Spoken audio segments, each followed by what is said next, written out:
אז שלום לכולם, לכל מי שמצטרף ומצטרפת אלינו הערב. אנחנו מארחים כאן את רפאלה פוקובלו, אנחנו הולכים לדבר באנגלית עוד מעט. זה הולכת להיות אחת מסדרה בעצם של הרצאות, מפגשים, שיחות, פאנלים שאנחנו עושים כדי לקדם את הקורס השנתי שלנו. רפאלה הולכת לספר לנו קצת על HOPEnDialogue ועל המחקר שלה, היא עוד תציג את עצמה. יהיה זמן לשאלות, ונוגה שנמצאת איתנו כאן, גם בתוך הזום וגם נמצאת בפייסבוק, חוברת על הפייסבוק, אז היא תוכל לקחת את השאלות שלכם. אוקיי, רפאלה. This was my very brief, just introduction to this, a bunch of live streamed events that we're having now, trying to tell everybody and get everybody excited about our new course. And so maybe you can present yourself and then just start with the presentation when you see fit. Thank you, Itai. Thank you for the introduction. Unfortunately, I'm not able to understand Hebrew, but I really enjoyed the sound of your voice. And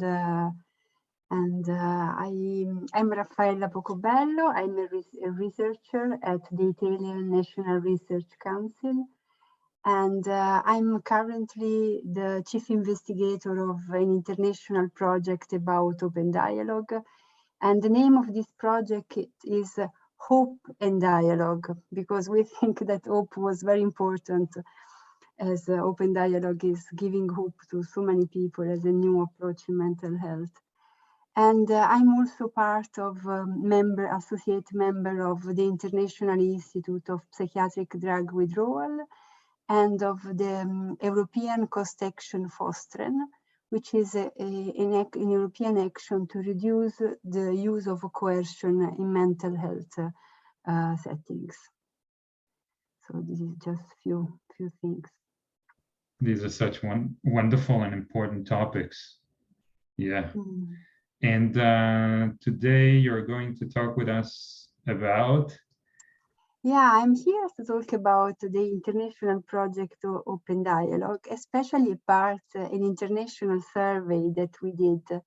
And it is the first survey that is assessing the state of the art of HOPEnDialogue implementation internationally. So I will share with you some of the results. They are still unpublished. So we hope to publish this by the end of the year. And yes, I think, and then I can shortly introduce you the work we are currently doing, a feasibility study in a multicentric, we are assessing if it's feasible to have a multicentric international study about HOPEnDialogue, similar and linked to the WHO randomized control trial Odyssey. We can speak about it during the presentation. Okay, great. So I'm going to take the side seat for a second now. I'm going to take myself off the screen and have you have the whole screen for yourself. And when we later on, I'm going to translate some questions, or maybe Noga will. Sure. And we'll have a little conversation as well.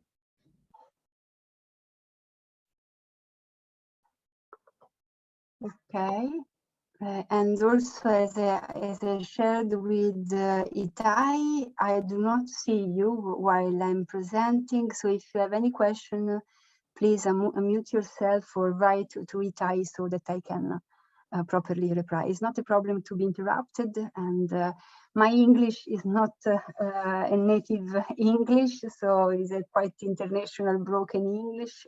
Also, if some word is not clear, please feel free to ask.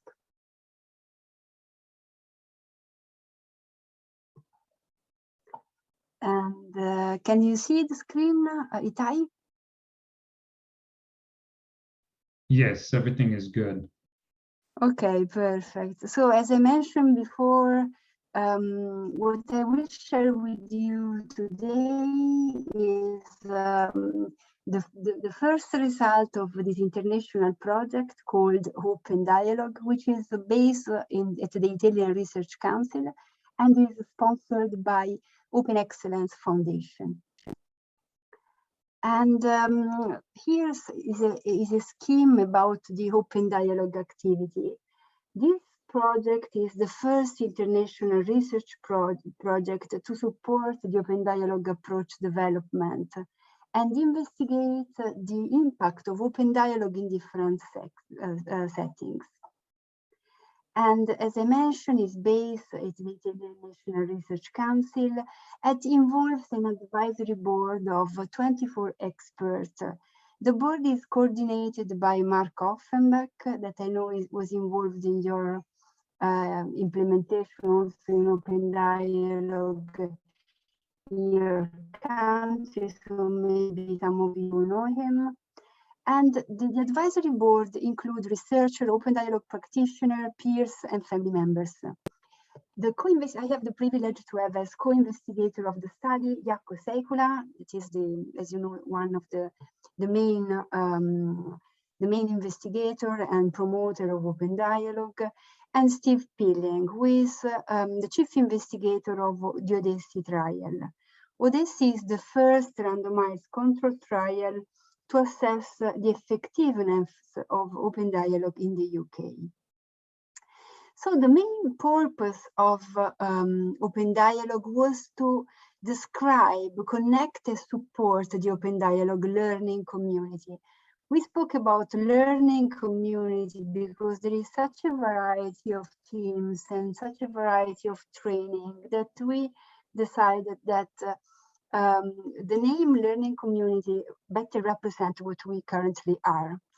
And the whole project is inspired by the research developed in Western Lapland, where, as you maybe know, clinical practice, research, and training were integrated for the very beginning. And the main activity that are related to this project are this international survey that I will present today to you, and an international conference called the third meeting of International Open Dialogue Research Collaboration. We had the third edition online last year and was a great success with more than 400 attendees. And this was the first event that was peer-reviewed, and where also peers were involved in the peer review process. And this is because one of the aims of the project was really to develop this learning community to become a scientific informed community.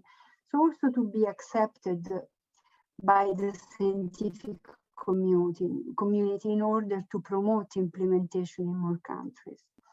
And then maybe of you have attended the town hall conversation, and town halls were the panel conversation, and they represented in a way our attempt to respond dialogically to the pandemic. We were all at home, all online, and there was the question, how do we support the community during this time? And this is why we had this initiative together with Made in America and Open Excellence, which is also, as I mentioned before, our sponsor. And the second purpose of the project is a properly research purpose, oriented to develop a robust but feasible and scientifically sound protocol. And our intention is to see if this protocol can be applied consistently across Open Dialogue side. And this is to have a high quality Open Dialogue dataset that can complement and support the results of the Odessi trial. And we have designed the protocol, and we have started to conduct the feasibility study in 3 countries, Germany, France, and Italy. And we are assessing some new teams to join from other countries as well. And Open Dialogue will be also the first study to assess the fidelity and adherence in different countries using the same methodology.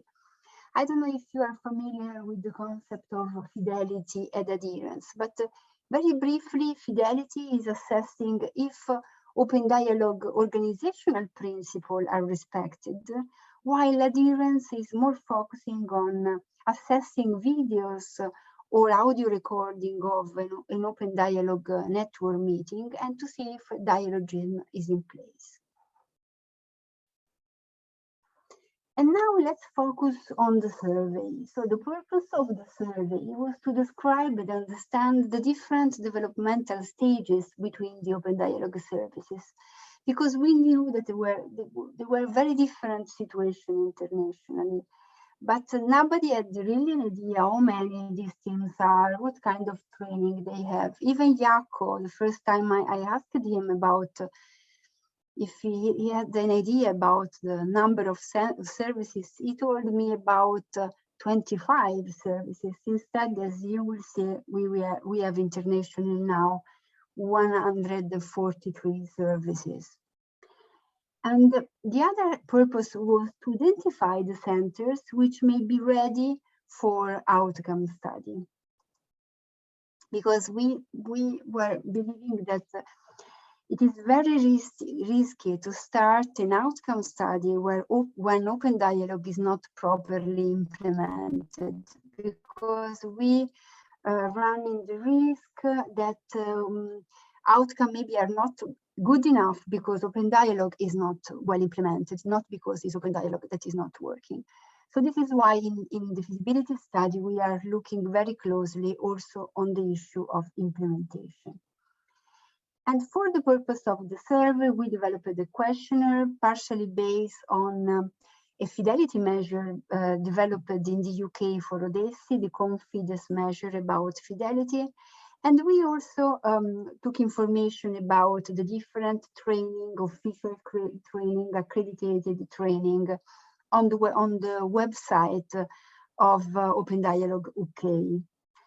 And information we collect were about the way in which some general information about the mental health services and many other information about question about how teams are practicing open dialogue.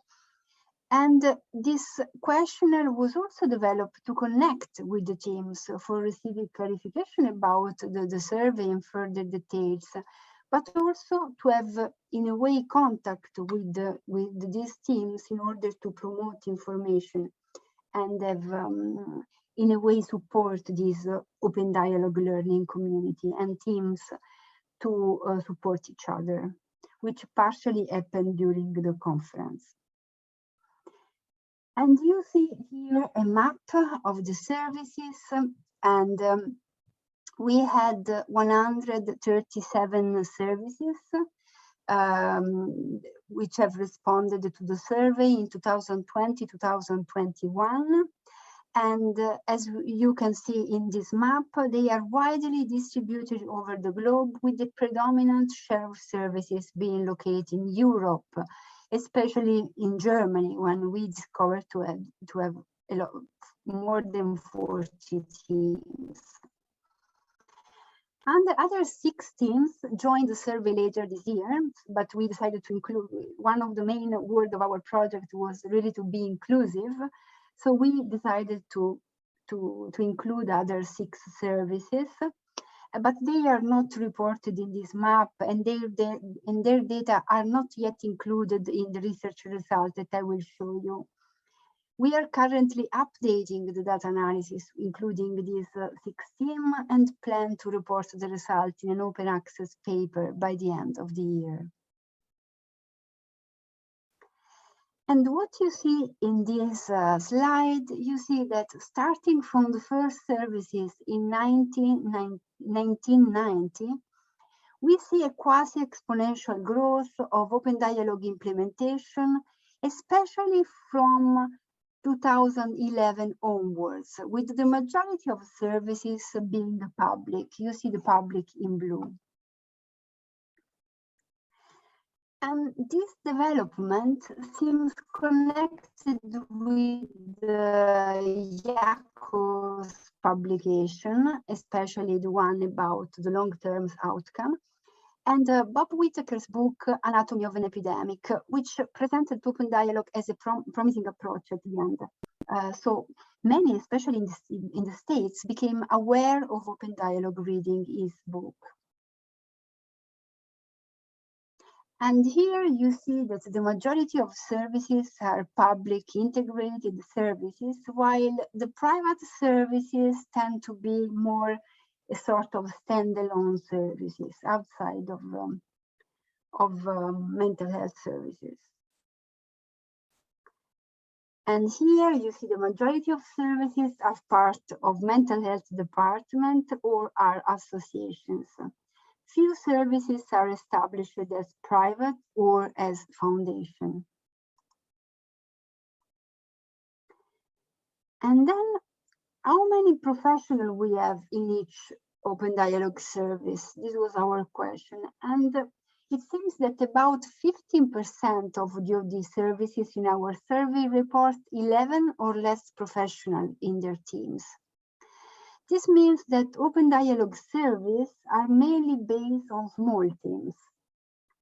However, as you can see in this image, there are also some larger teams with more than 32 practitioners involved, and some of them are also outside of Lapland.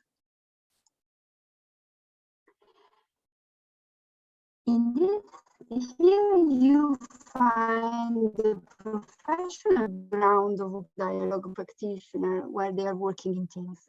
And typically in an open dialogue teams, we found that there are about 2 psychologists or psychotherapists, 2 nurses, 1 social worker, 1 psychiatrist, and 1 peer support worker. However, only 10% of services include peer workers in their team. And these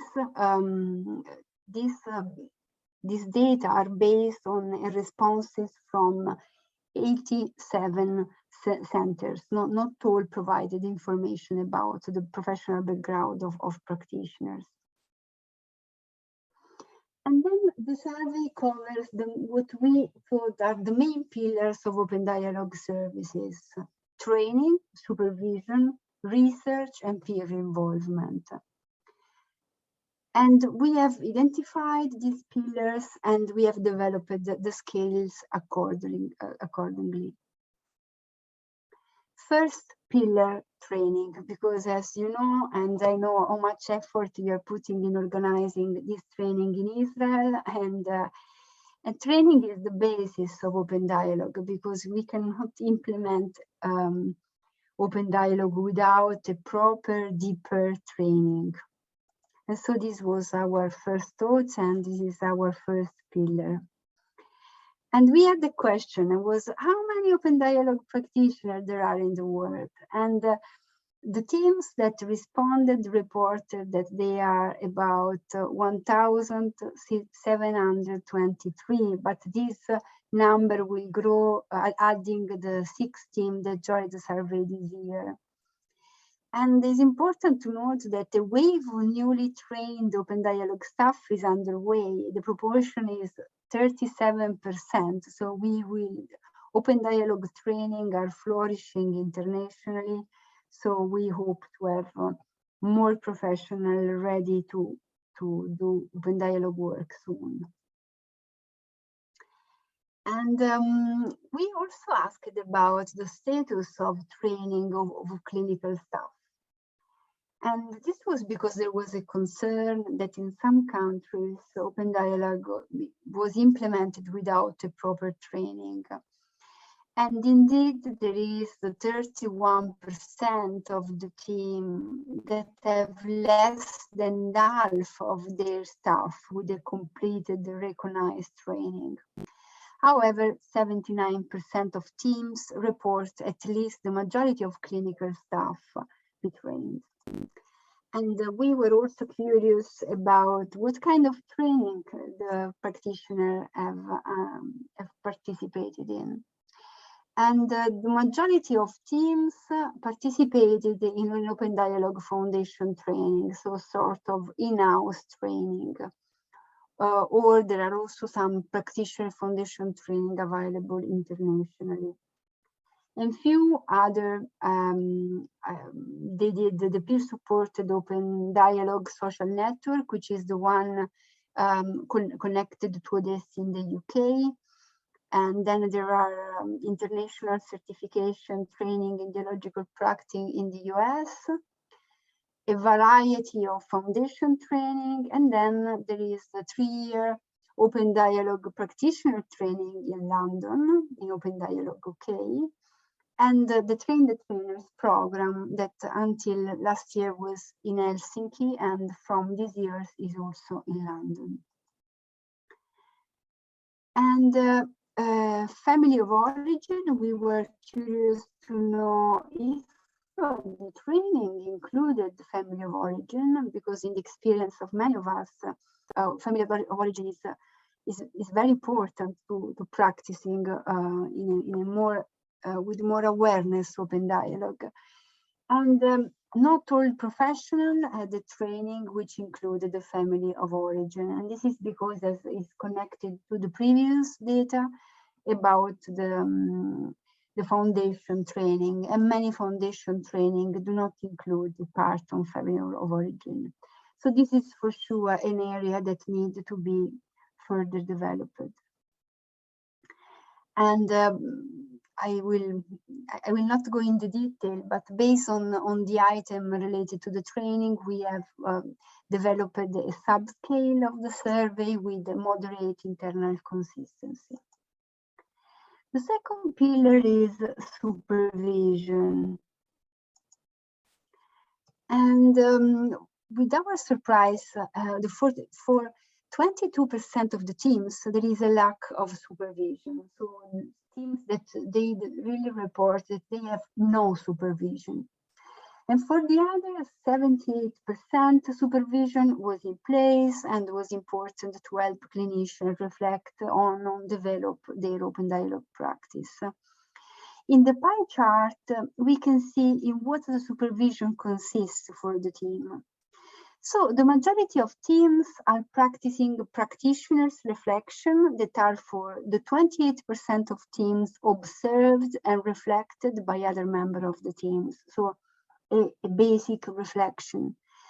And we also discovered that there is a component of 14% of HOPEnDialogue teams that are practicing mindfulness during supervision. And this was also connected to the training related to the Odessa study in the UK. And here we have some information about the frequencies of the supervision. So 40% of the team have supervision at least weekly, as you can see, 28% at least once a month, and the 32% reported to have supervision at least every 3 months. And you know, having external supervision is also related to the budget, and because if you need a qualified supervisor, it can be expensive for some teams. As for the frequency of team meetings that have the function of a sort of intervision, what we have called intervision, we see that 33% of the team have this intervision meeting at least weekly. And we think it's very important that teams are able to have these meetings, especially where supervision is missing. And 37% have this meeting at least monthly, and 30% at least every 3 months. And here again, you see some property of the subscale developed in the questionnaire. And research capacity. Why are we assessing research capacity? Because first of all, as Jaak always mentioned, research is very important, is a pillar of HOPEnDialogue, because was always part of their practice to really monitor the practice, asking about the effectiveness, asking themselves about the process. So research was something that helped to develop HOPEnDialogue. And so this was the first reason why we were interested in research. But then we were also interested for the priority of this particular project, HOPEnDialogue, to assess the readiness of HOPEnDialogue teams to participate in an international study with a low budget. So since HOPEnDialogue has a very limited budget, we thought that it would be great to establish collaboration using the collaboration and resources that are already in place in the different teams. And we discovered that only the 25% of the HOPEnDialogue centers actually collect routine outcome measurement. And these routine outcome measurement are very important because we thought if we do a protocol, it will be really important that we choose the kind of measurement that everybody, the majority of team are using. But this data was very discouraging because there are very few kind of information that all the HOPEnDialogue team is collecting. And then here see that the stark majority of center does not include the research and development unit and have limited research experience. So actually this made our mission more clear, and we were more aware of the challenges of doing this international HOPEnDialogue study. And 1/3 of the services that responded said that they are involved in a research program. So there were some research program we can connect with and start to build a collaboration. And this is the reliability of the research capacity scale, which was one with the highest level of consistency. And the fourth pillar, we consider experts, the involvement of experts by experience in the HOPEnDialogue teams. So we developed 12 items, which investigates the role and contribution of experts by experience in the teams. And these items were developed collaboratively within the advisory board with the special activity, special contribution by Volkmar Aderol. He had really good insight to develop these questions. And here in this graph, you can see that about 70%, I don't know if you see, so here, about 70% of the services report expert by experience to contribute to their HOPEnDialogue services. And peers are especially involved in development and planning, the delivery of care, and get trained. They are formally recognized in about 18% of the team where they are involved. So there are about 20% of the teams where peers are involved, but their role is not formally recognized. And in the red circles, you can find the areas in which peers are less involved. So this was statistic significant difference. So this area are evaluation and assessment, training as trainers, all of facilitators. And here you see that these subscales we have developed with 12 items showed a good level of internal consistency. And this is a word cloud with the most frequency named partner that we had, that were mentioned as partner in different projects by the teams. And I don't know if it's clear so far. I don't know, Itai, Noga, if you have any so far. Or... is this clear? Can I go? Yeah, you can go on, and okay. Maybe we can talk in the end, unless maybe I'll ask Noga. Noga, are there any questions coming from the Facebook that we might want to bring out now, or should we wait until Raffaella finishes her presentation? At the moment, I didn't get any questions from Facebook. Okay, perfect. Yes. That's good. That's good, Raffaella. I have a ton of questions, and I'm really interested and intrigued about what you've told us already. So if nobody will ask any question, I will definitely have a small conversation with you. I won't leave you here. Okay, thank you. So I go forward, and maybe this is the most interesting part about the study, because so far we have just described the services, how they are done, where they are located, what kind of training they have, what kind of supervision, and what kind of involvement of peers, and what kind of research capacity.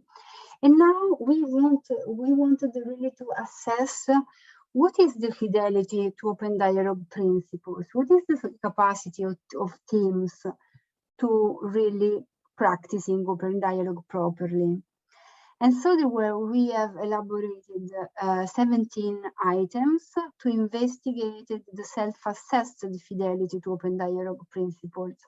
It's important to say that it's a self-assessment, because of course we have not, we hadn't the possibility to check if the information provided to us were true, were reliable. The only thing we did was to search all the teams in internet, so be sure they exist. We also made contact with the PI or the contact person who did the survey. So we have just checked that these teams exist. But of course, when we asked about, can you assess your capacity to respect these or that principles, we are just relying on their self-perception of it.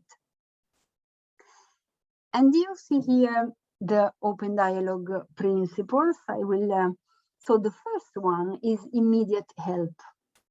And as you can see, is the most challenging for the teams. They reported quite low score on this. And in fact, the majority of the center report not to be able to respond within 24 hours. And for many, it was even difficult to respond within a week to a request of help. And this is not surprising. We know how difficult it is to reorganizing services in a way that they can be really fast in responding. The other principle that shows some challenge was social network. In fact, the inclusion of the social network is often represented as a challenge for teams. Not at the same way in which immediate help was represented, but still was, these were the two that seems to be more difficult for the teams. And then the third you see is flexibility and mobility. And it's worth noting that this dimension includes two different aspects, flexibility and mobility. And we noted that the items about flexibility had better responses. So whereas flexibility seems to work well, mobility was reported often to be more difficult. So we put together this dimension because they are together in the open dialogue principles, but we noted a difference in the implementation of these two principles. And then you see that responsibility, psychological continuity, tolerance of uncertainty, teams, they gave themselves a good rate about this. Of course, we will need to assess fidelity with an independent evaluators and with the proper scale to be sure that this is the current state of art. But for now, this is a very encouraging result. And there are some challenge in dialogues, but this is also probably reflects the fact that, as we have seen, not all the staff is trained. So of course it's difficult to implement to work dialogically in the meeting if staff does not receive the proper training and the proper supervision. And this is a synthesis of this what we discovered. And this image is a bit difficult, so apologies. I try to explain it as much as I can, but if it's not clear, please feel free to ask.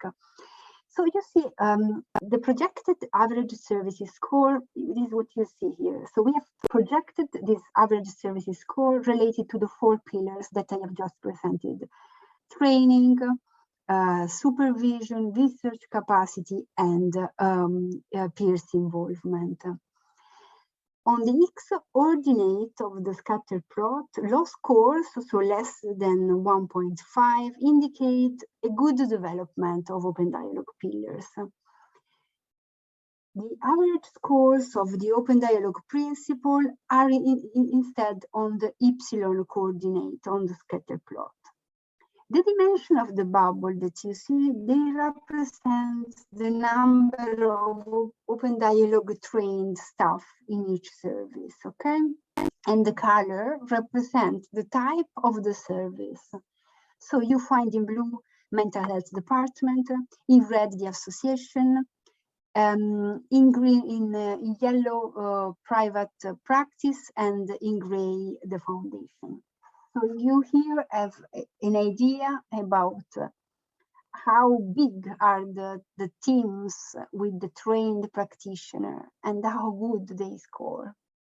And here we see, we have in a way assessed and divided these teams on the basis on this calculation. And so concluding, we see what we can see in the green area is that there are about 25 open dialogue teams that report to have the necessary profile to engage in an outcome study. So pillars in place and fidelity to open dialogue principles in place. And the center that you see in yellow are either need to work on the OD pillars or on the OD fidelity to the principles. So they have some problem or with the pillar or with the principles. And the majority of services you find in this sort of rosa red area, we can say they are a sort of, we can consider them open dialogue inspired services, because they report a significant number of trainings. Look how big are the bubbles in this area. But even if they have done all this investment in training, they do not fare well on some dimension. This is probably due to contextual issues that need further investigation. For instance, we discovered that Germany has a lot of wonderful teams, very well trained, but we also discovered that the German system is very much fragmented and make very difficult for teams to provide the continuity of care. I'm doing the example of Germany, but this is not only true in Germany. Our mental health systems are very difficult, they're different. And this different is really impacting the way, the possibility that open dialogue teams have to practicing. In Italy, for instance, we were very lucky in a way because our system is, especially when services were working good, like in Trieste, all the organizational aspect of open dialogue were already all in place. So the only aspect that needed to be really supported was dialogism, but all the other was already there. And this is, of course, very, this happened in some countries, in some kind of services. And the good news for us was that there are more services that we thought that are ready for an outcome study. So the idea was to really further investigate in the services and try to see what is possible for the future to having an outcome study. And I have prepared also some slides as information to the work we are currently doing, because all the survey and is a work that is almost concluded. We are close to present the result. But the task we are now very much engaged in is the feasibility study. And the feasibility study is based on a collaboration agreement among many institutions. So the institution where I work, which is the Institute is in the National Research Council. Then we have UCL. We are in strict collaboration because we are trying, as I mentioned, to collect, to create a data set that is comparable and complementary with the geodesy data set. And then we have the University of Utrecht, which gave great support with the use of a cloud infrastructure called Castor.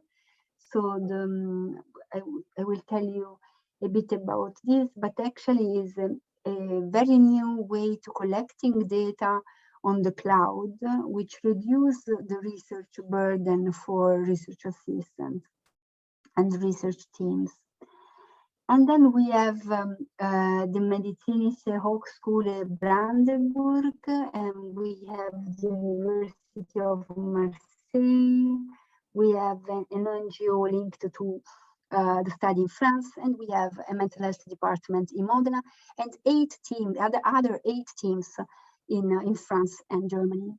And we are also assessing the possibility to include some teams that won't just propose it to be included very recently, but the study is already started. And as I mentioned before, the idea was to have an international multi-center prospective cohort study aiming to understand the development of open dialogue in different contexts. And so we have developed this frame. We have started to see if this frame is working.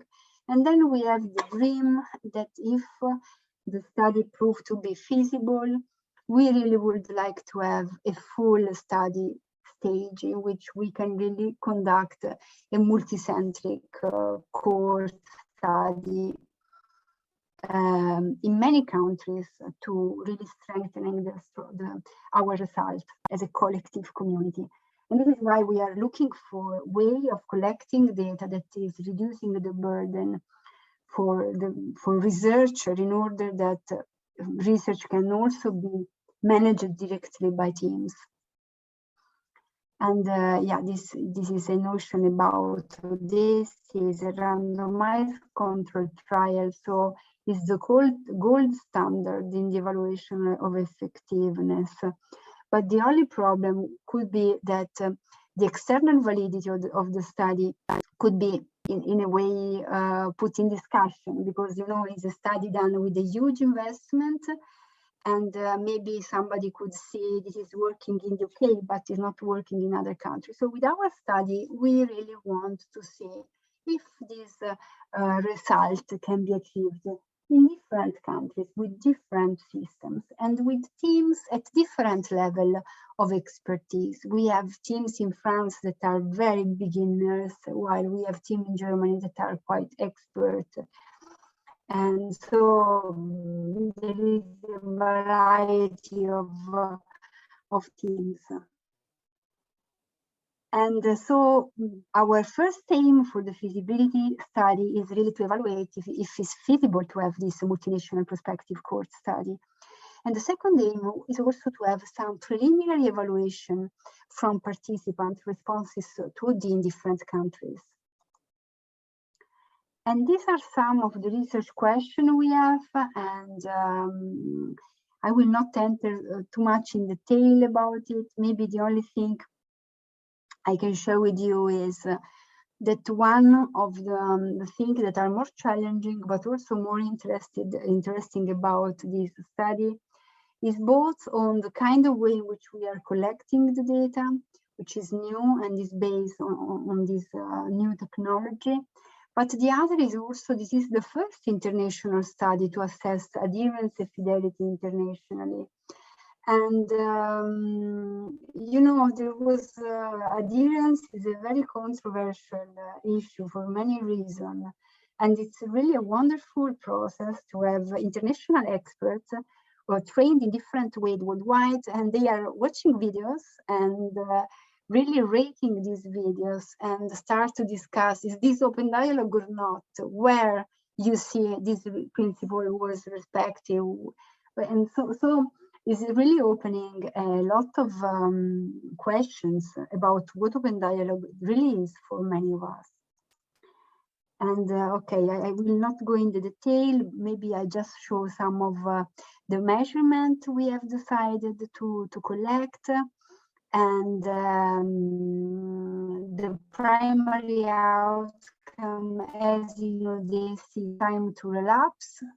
This was very challenging, but we finally found a way to create a proxy to these indicators, because the original measures was all based on routine outcome data that we do not have in the other countries. So we found a way to create a proxy of this using the GAF scale. Even if it's not the best, the GAF scale was the best that we were able to found to substitute the way in which in UK they are assessing time to relapse. And then we have personal recovery, health-related quality of life, social network size, evaluation of social system, and we have also added, it's not in this case in this slide, but we have also added mental well-being for both clients and caregiver using the World Health Organization 5 Wellbeing Index, because this index was already available in all the countries, so we decided to add this. And then we have also service variables, and as I mentioned, practitioner adherence. So how well are practitioners following the practice in network meetings? And we base this evaluation on audio video recordings or participation in network meetings.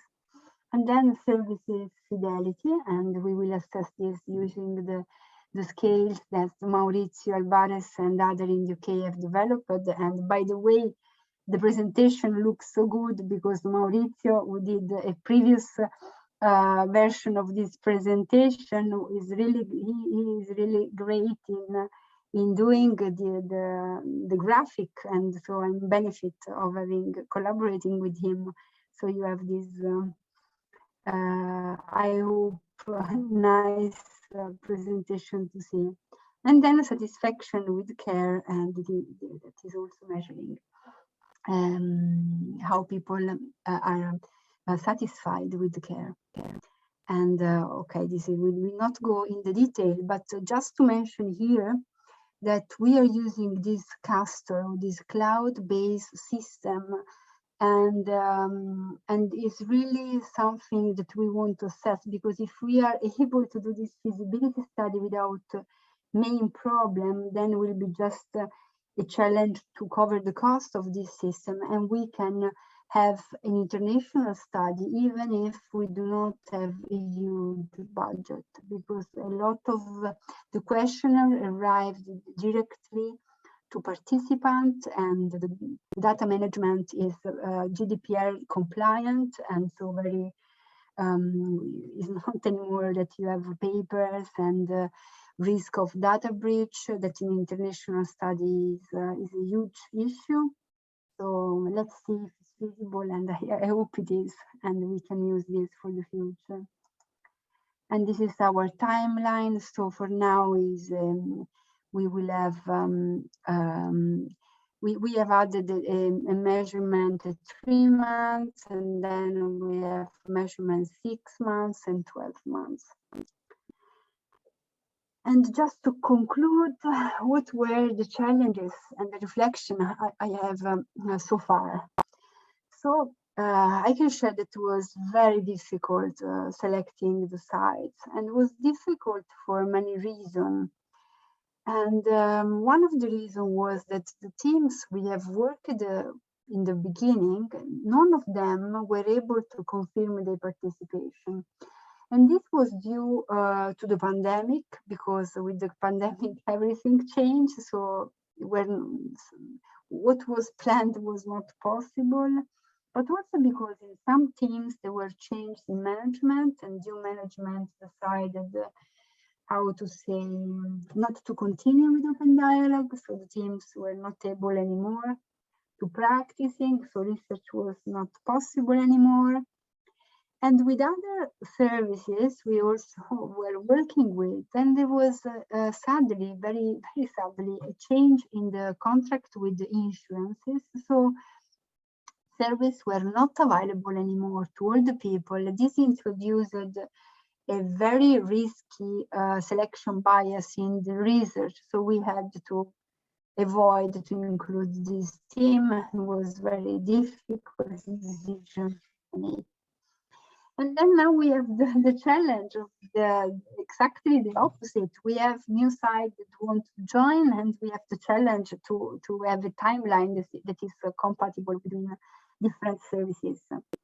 And the other challenge that was not expected was related to all that is related to GDPR, especially to put together this data protection impact analysis that we were really not expert with it, and it is a huge field of knowledge, and it was a lot of legal issue, collaboration agreements. So the kind of infrastructure legally to do a study like this is huge. We were not prepared for this.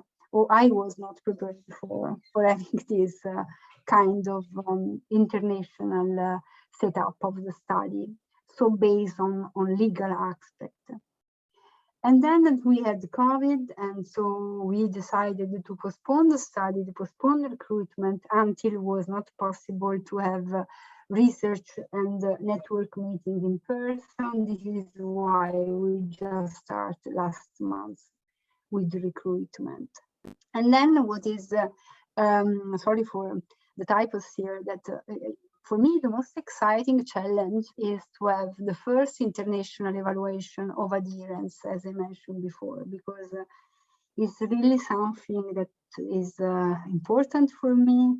I did 1 year foundation training with the Italian teams, and then I was I did this 3-year training in London, just to supporting team and understand how to better assess adherence and how to supporting teams to work more dialogically, because I found after the Italian study that is not enough to say to the teams, you are adherent or you are not adherent. The challenge is to supporting them to be more adherent and to using research in a dialogical way, in a way that is helpful for the teams.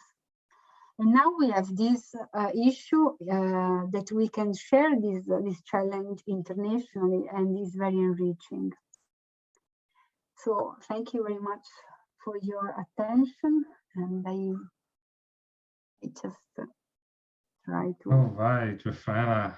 All right. First of all, I want to thank you for a wonderful presentation.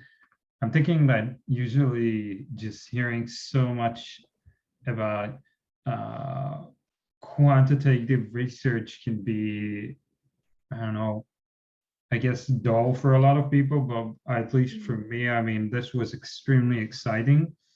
I have thought about a bunch of things, written some notes for myself, and maybe I will go over it. But we have just a few minutes. We might go a bit over after 9 o'clock, but just a bit of it. I think first of all, I just want to say that, for me, what was most important in this research was how we can start to understand where are we in relation to other teams worldwide. I mean, I'll give you a few examples and maybe I can hear some of your thoughts about these issues. I was thinking about how in Israel, I'm sorry, in Israel, all teams but one, the pilot project now in Mazor, they're all private. They're all private. And I was really wondering how did we progress in this direction, in this strange direction where we're so much in this, I mean, there's so many private teams and very little public or what was it? The third sector, teams in the third sector. And I was wondering if you have some insights as to how is it then in Central Europe, in Northern Europe, in the Scandinavian, I mean, why is there such a huge difference on this specific like issue, I guess? So I think this is a very difficult question because this is also something that is currently changing, I think, because thinking about Europe, I think the majority of the first implementation of HOPEnDialogue happened already in mental health departments because there were some professionals, they were already working within the system, and they just started to be trained and they started to use HOPEnDialogue in their environment. So this, I think, was what was happened in the beginning. And then in the US, this is different than in Europe. You see there more private company, and you see there more foundations because they are more developed in the US, especially because all the system of insurances and to accept the access to the health in general is different.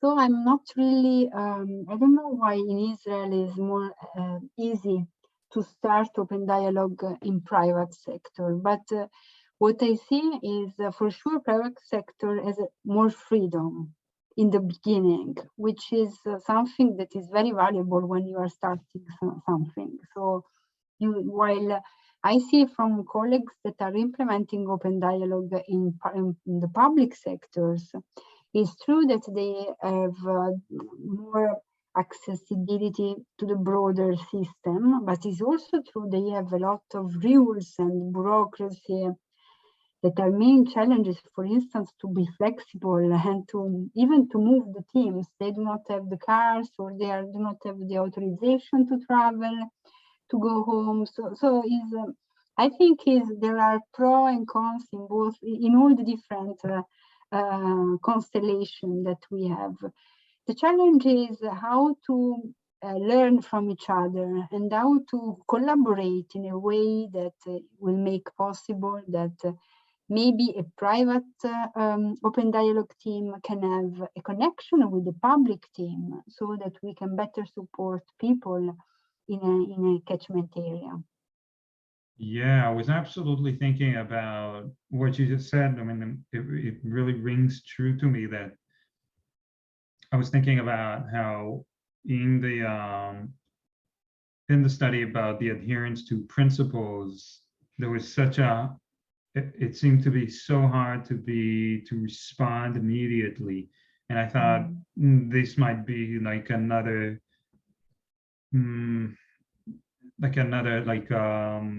a feature or something that is connected in some way to how so many of these teams work in the public sector.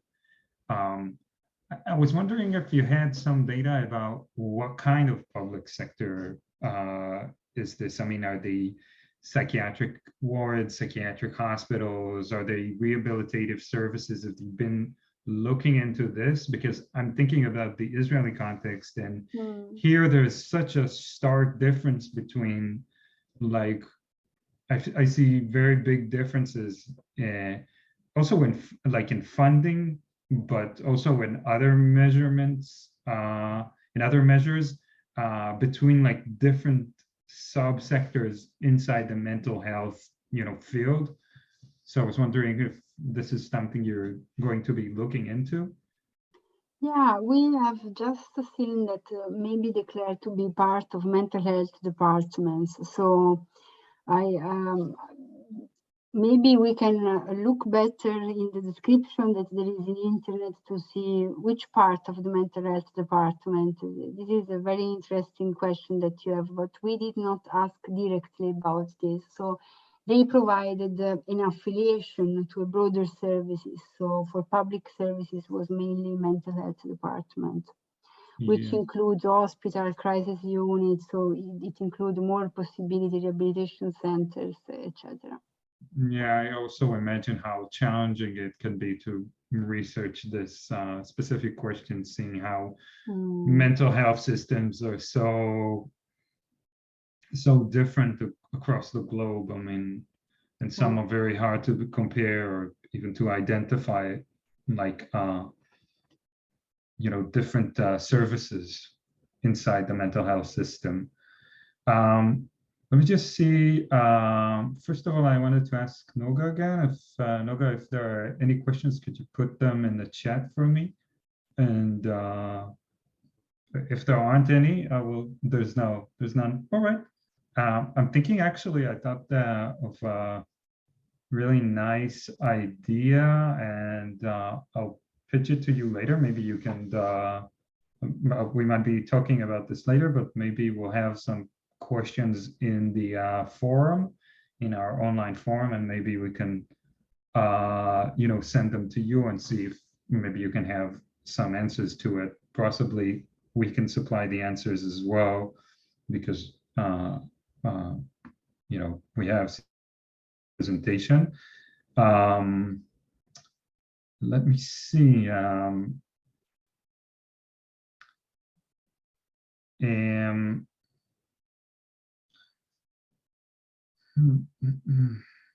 Maybe also, I just want to apologize, because I see that you sent me a message that I have not seen while during the presentation, so apologies. Yeah, it's no problem. Everything turned out absolutely wonderful in the end. I'd like to express my excitement and wonder about, in the presentation, it seemed like there were 79 people who have had the trainer's training. Or is this correct? I mean, did I understand that correctly? Or were these 79 teams that have in some way a connection to someone who've had trainer's training? Have I understood this correctly?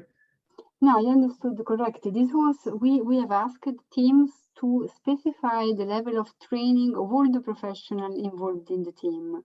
Although not all the teams completed all the questions, so I have also to say this. The ones that did, they report these numbers. So with these teams, from these teams, belonging to these teams, we have this number of trainers involved in the teams. This is as professionals working within the teams. It's mind-blowing, I think, because it really just, what it tells to me is that potentially there are lots of teachers and a lot of people who can teach and pass on the knowledge of, like, the ideas, the skills, the knowledge of HOPEnDialogue. And it just dawned on me that where are all these people? I mean, where are they? How are they not more involved? Perhaps they're all involved very locally. And this is why, just locally teaching and thinking and researching and doing all their stuff, just, in their country, in their languages, in their, mother tongues or whatever. But this was like very new to me. They have this trainers course in Finland since many years. So these are people that maybe did this training 10 years ago, 15 years ago, and now are just maybe coordinating the teams. And I think we cannot rely for the rest of our life to international trainers. Although they are wonderful and it's great to be trained by them.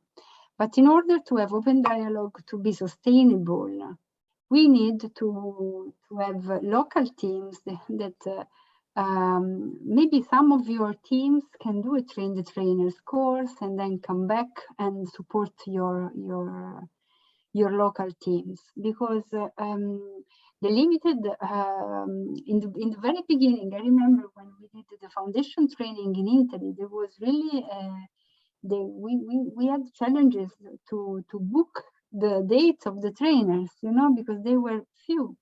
Now they are more. So I think the approach is growing.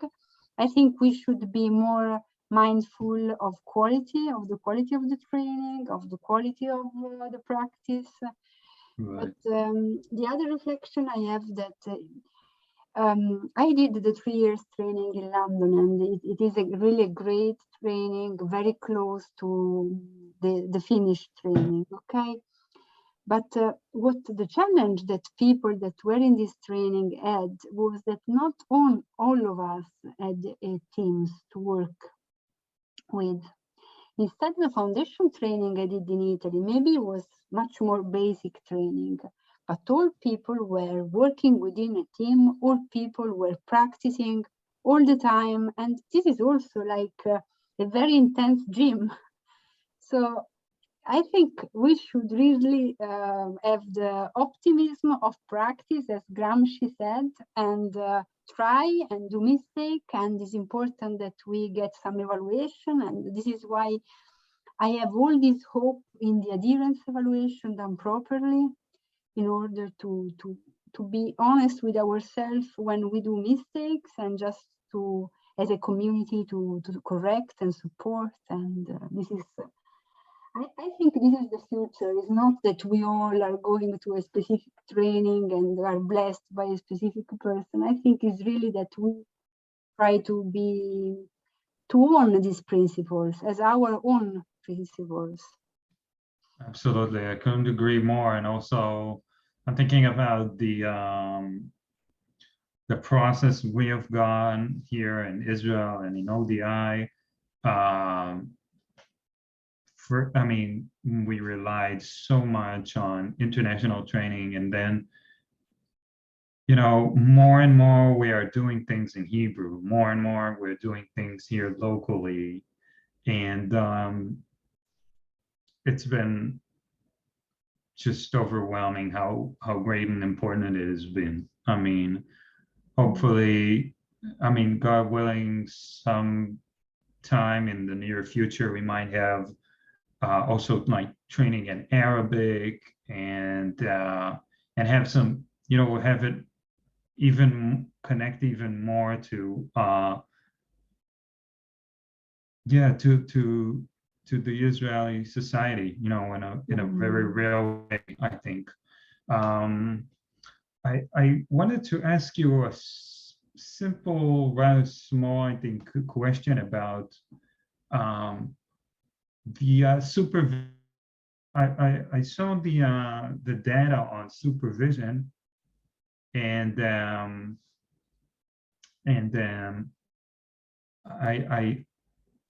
I was wondering, is this supervision like peer supervision, like people coming together and talking and reflecting about their work, or is it supervision with somebody from the outside? Possibly a trainer or something like that. There were both the questions. So there were one question about supervision in the sense of external supervision with an external supervisors, and then the other question was about intervision. So the possibility that teams are coming together and discuss and having this intervision, dialogical intervision. So the results were more or less the same, with one third having this monthly, weekly, 1/3 having this monthly, and the rest having this once every 3 months. I see. Yeah, I really wonder if if the same people who have this type of, supervision and intervision are the same types. I see Noga, you have unmuted yourself. Yes, I have like a question that I thought of myself. So, earlier you talked about the differences between the public sphere and the private sphere, and I wondered whether you saw any correlation between the public sphere and the supervision and fidelity aspects to one side or another. It's like a public service has more fidelity to HOPEnDialogue, or more supervision or less. That's something that I wondered. I didn't look at this, to be honest. I don't know if we didn't look at this because of the numbers, because this is a more sample, 143 questions. So but I will double check with our statistician if we didn't look at it because it was not possible for statistical reason, or if we didn't look at it because we didn't plan to look at it. But it's definitely a very good suggestion. So thank you very much. All right. I'm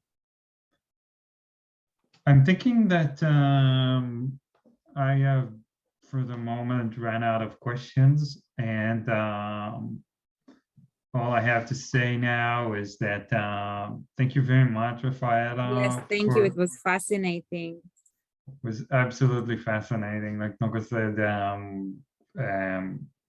and it was really, really, I think, again, just so important to understand where are we in the broader international perspective, like to understand how different and how similar are we in different aspects. And I'm thinking to myself, how much more do we have to learn and progress and to like improve ourselves, to improve the status of our community here, but maybe also to like teach and help others as well. I mean, just see how we can all learn together.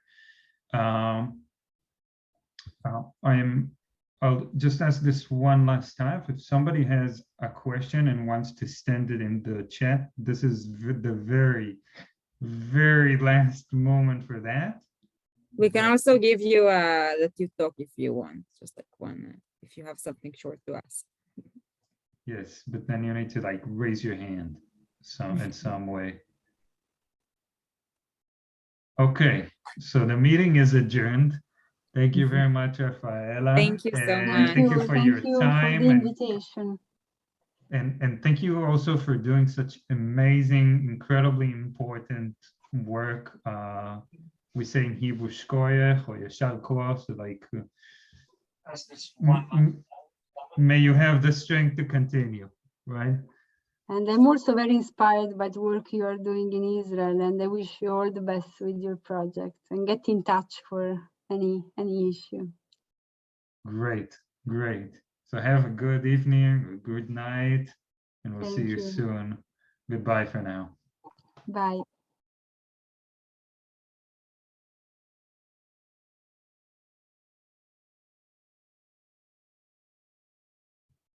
אנחנו נפסיק את ההקלטה ואת השידור.